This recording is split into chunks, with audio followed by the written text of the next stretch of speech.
Right, hierdie is die masjienkie wat ek gekoop het.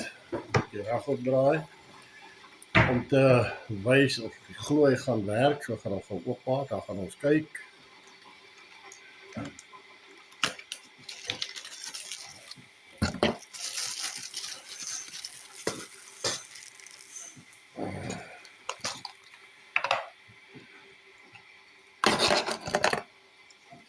Kom ons kyk of hy werk met ons stuk daar kry.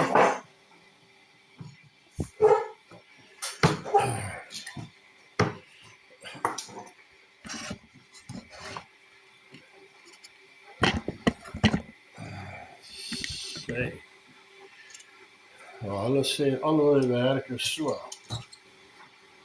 Dit lyk hoe hy maar baie krag gebruik vir hom.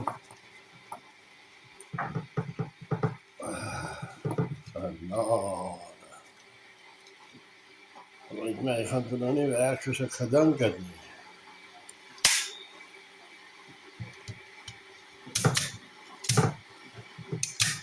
So gaan hy dalk beter werk.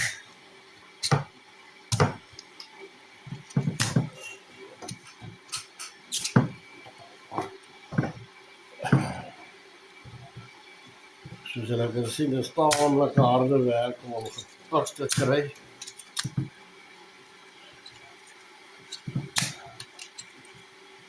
Maar hy gaan nie so lekker werk as ek ons gedink het nie, nee.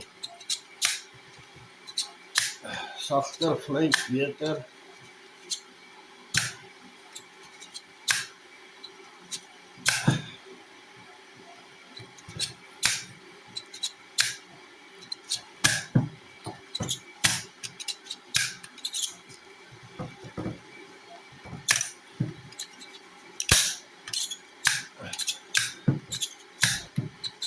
Gaat beter.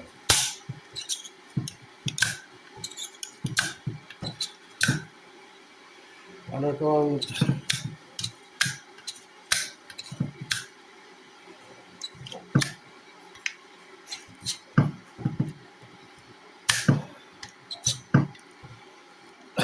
Dit gaat lang fout. Julle kan sien, dit is nie 'n maklike konfyt om te kook nie. Dis hoekom die mense dit nie wil doen nie. Maar ek gaan maar sukkel, dan gaan ek vir julle laat wys as ons klaar is, dan sal ek julle weer wys.